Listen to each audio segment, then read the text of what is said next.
Olá pessoal, a paz do Senhor, tudo bem com vocês? Eu sou a tia Elizabeth, estamos aqui hoje para mais uma aula da EBD. Antes de iniciarmos a nossa aula, eu quero fazer uma oração com você. Senhor meu Deus, meu Pai Celestial, nós te agradecemos por mais esta oportunidade que o Senhor está nos concedendo de aprendermos mais da Tua Palavra, mais de Ti, Senhor. Abençoa este menino, esta menina, para que eles possam entender e compreender e aprender mais e mais de Ti. Abençoe eles, em nome de Jesus. Amém. Estamos na revista do terceiro trimestre, Jesus o Salvador, na lição de número 6, a crucificação e morte de Jesus. A lição de hoje, ela encontra-se em Lucas, capítulo 23, os versos 33 ao 49. O texto principal, a Bíblia diz: o próprio Cristo levou os nossos pecados no seu corpo sobre a cruz, a fim de que morrêssemos para o pecado e vivêssemos uma vida correta. Por meio dos ferimentos dele, vocês foram curados. 1 Pedro, capítulo 2, e o verso 24 e 25. Os objetivos da nossa lição é entender o significado da morte de Jesus, compreender que por intermédio da morte de Jesus Cristo temos comunhão com Deus, nosso Pai Celestial, e procurar ter um relacionamento mais íntimo com Deus. O primeiro tópico da lição de hoje é: Jesus foi crucificado. Jesus foi plenamente homem, mas nem por isso ele pecou. E olha como ele foi tentado. Satanás veio pessoalmente tentá-lo no deserto. E no livro de Mateus, capítulo 4, do verso 1 ao 11, vamos ler isso. Mas Jesus não caiu na dele. O escritor de Hebreus afirma que, assim como nós, Jesus sofreu todo tipo de tentações, mas nunca cedeu. Está escrito lá em Hebreus, no capítulo 4 e o verso 15. Lembre-se que Jesus atravessou a adolescência e em sua natureza humana enfrentou todos os tipos de tentações normais de um adolescente. Porém, jamais ele pecou. No livro de 1 Pedro, no capítulo 2 e o verso 22, diz assim: ele nunca pecou e nenhum engano foi encontrado em sua boca. Aos 12 anos, quando o sumo sacerdote lhe perguntou se ele era o Filho de Deus, Jesus respondeu que sim, ele era o Filho de Deus, mesmo sabendo que estaria se condenando com esta resposta. Quando Jesus foi interrogado por Pilatos, bastava ele negar que era o Rei dos Judeus, o Filho de Deus, e aí ele seria solto, mas ele não negou o caminho da sua crucificação. No livro de João, capítulo 18, os versos 33 e 37, diz que não devemos nos esquecer de que tudo o que estava acontecendo com Jesus havia sido planejado por Deus para a nossa salvação. Ao ser crucificado, sendo uma punição humilhante. Somente os escravos, criminosos, malfeitores sofria esse tipo de punição. Poderiam morrer desta maneira, crucificado.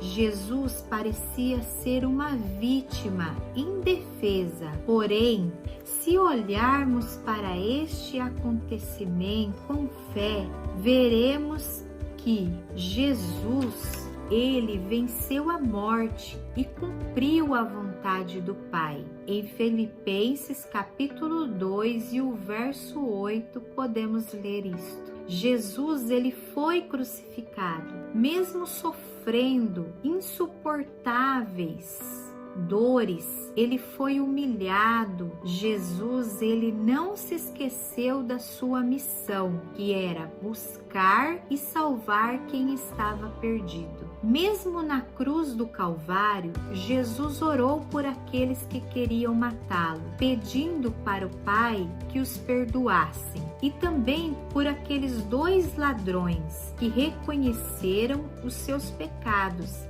e pediram para que Jesus lembrasse dele quando entrasse no paraíso. Jesus, ele morreu. Uma grande multidão acompanhou a crucificação de Jesus. Reagiram de várias formas ao ver o sofrimento de Jesus. Uns olhavam por curiosidade, outros ficavam muito tristes e choravam, mas a maioria que estavam ali zombavam de Jesus, caçoavam de Jesus, daquele sofrimento que ele estava passando. Enquanto Jesus estava na cruz, alguns sinais aconteceram, como lemos na leitura de hoje, e ao meio-dia o sol parou, deixou de brilhar, deixando o país na escuridão.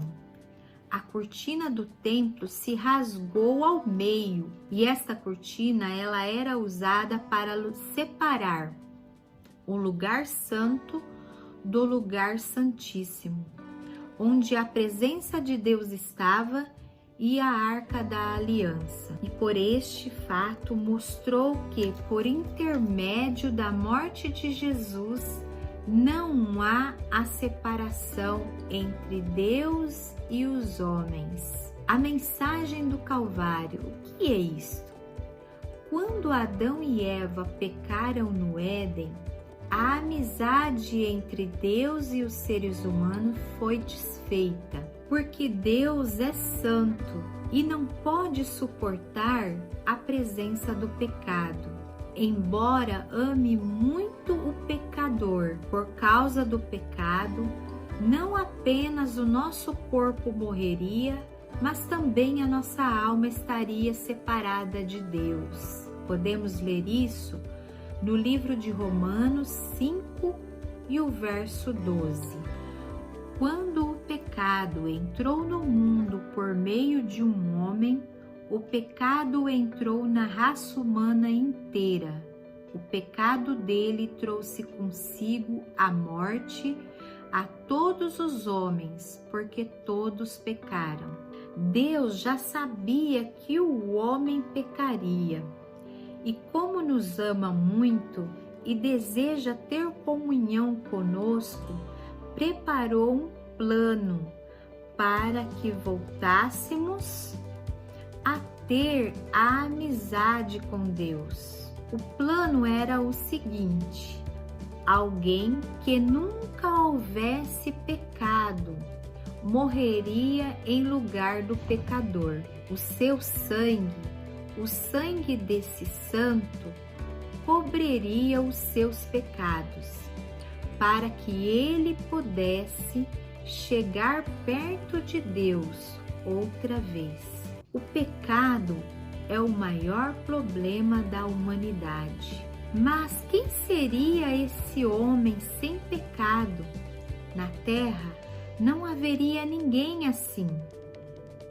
Foi por isso que Deus enviou o seu próprio e único Filho, Jesus Cristo, para morrer e ressuscitar por nós.